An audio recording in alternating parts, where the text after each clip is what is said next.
right, everybody, we're on A-0445, and it's the 30th of November, and we are starting the demolition of the actual two things. They had something get hit, and a completely demolition. We had an entrance get hit and tore up the block work. So we are now enlarging the door, which will benefit the client.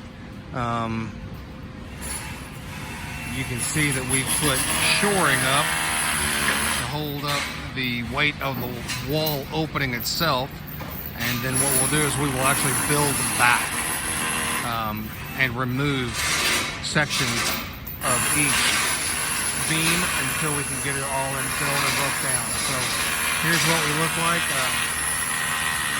Shoring got installed yesterday. We got everything picked up. We've done some light demolition to get everything in place. And so what's going to happen is over the next 3 days, we're going to install the block, get the structural reinforcement in place, to get these folks back to pasture.